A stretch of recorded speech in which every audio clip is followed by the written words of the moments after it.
Assalamualaikum warahmatullahi wabarakatuh. Kembali lagi di channel Media Islam. Pada video kali ini kita akan membahas tentang kisah Nabi Daniel alaihissalam dan Nabi Irmia alaihissalam. Namun sebelum lanjut, jangan lupa tekan tombol subscribe dan aktifkan tombol lonceng notifikasinya.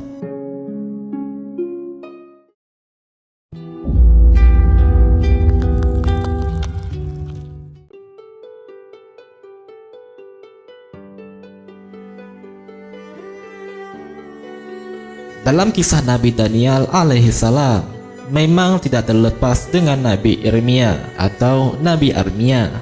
Keduanya adalah Nabi Allah, Nabi yang selain dari 25 Nabi atau Rasul.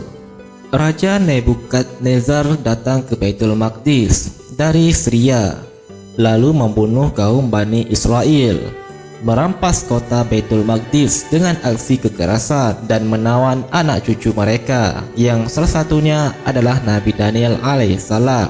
Sebelum aksinya, raja ini lebih dulu didatangi oleh ahli nujum dan paranormal. Seraya mereka bilang, suatu malam akan lahir seorang bayi fulan yang bakal memporak-porandakan kerajaanmu. Lalu sang raja menjawab, demi Tuhan, tak akan tersisa malam itu seorang bayi lahir kecuali akan kubunuh. Semua bayi dihabisi, kecuali bayi Nabi Daniel saja yang tidak dibunuh dan hanya dialungkan ke singa hutan. Namun singa itu enggan memangsanya, malah singa betinanya menjilat-jilat sang bayi dan tidak melukainya. Kemudian ibunya datang dan menemukan kedua singa jantan betina itu tengah menjulur-julurkan lidahnya ke tubuh anaknya. Lalu Allah menyelamatkan bayi itu. Setelah kejadian itu, ulama setempat menuturkan bahwa Daniel lalu melukis mengabadikan gambarnya dan gambar kedua singa yang menjilatinya itu pada permata cincin agar tidak lupa akan nikmat Allah atasnya. Diriwayatkan oleh Ibnu Abu Dunya dengan sanad hasan. Dalam redaksi yang lain diceritakan, selepas Nabi Musa alaihissalam yang berselang cukup lama, ada seorang nabi yang dipanggil dengan Daniel. Daniel ini didustai oleh banyak kaumnya, diciduk oleh rajanya, seraya dilemparkan ke hadapan macan yang sengaja dibuat lapar di dalam perigi. Tapi ketika Allah melihat keelokan tawakal kepadanya dan kesabarannya demi menuntun sesuatu yang ada di sisinya, maka Allah menahan mulut-mulut singa itu untuk memangsanya.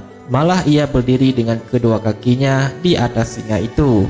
Singa itu berhasil dijinakkan dan tidak melukainya. Lalu Allah mengirim Irmia dari negeri Syria yang kemudian membebaskan Daniel dari kesulitan ini dan menghancurkan orang yang hendak melayapkan Daniel. Dari Abdullah bin Abu Hudzail, ia berucap, Nebukadnezar telah melatih 2 ekor singa dan melemparkan keduanya ke dalam sumur. Lalu dia bawa Daniel dan dia masukkan ke dalam sumur itu. Namun kedua singa itu tidak menerkamnya. Apa yang diinginkan Allah, itulah yang terjadi terhadap Daniel. Tapi sebagaimana manusia lainnya, Daniel pun makan dan minum. Kemudian Allah mewahyukan Irmia yang tengah berada di Syria agar menyiapkan makanan dan minuman untuk Daniel. Irmia pun menyaut, wahai Rabb, aku tinggal di bumi yang suci, Syria, sedang Daniel ada di negeri Babilonia. Lalu Allah kembali mewahyukan agar Irmia mempersiapkan sesuatu yang sudah Allah perintahkan, dan Allah akan mengirim makhluk yang akan membawa dirinya sekaligus membawa apa yang sudah ia siapkan. Irmia pun menunaikan perintah wahyu itu.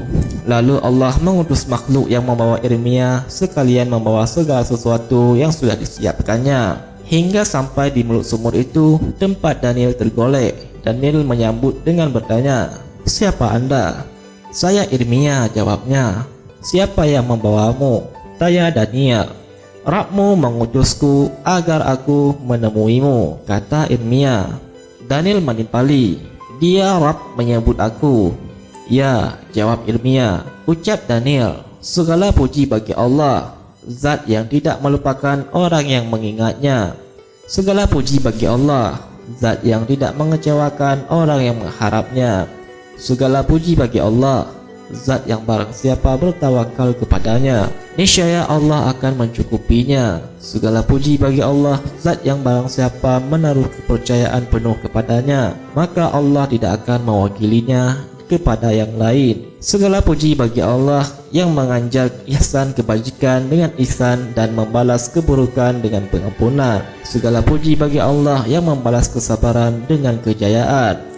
Segala puji bagi Allah yang telah mengangkat kesukaran kami setelah kesulitan kami. Segala puji bagi Allah yang adalah tumpuan kepercayaan kami ketika kami berpraduga buruk terhadap amal-amal kami. Segala puji bagi Allah, zat yang adalah tumpuan hadapan kami ketika siasat telah terputus dengan kami. Segala puji bagi Allah, zat yang adalah tumpuan hadapan kami ketika siasat telah terputus dari kami.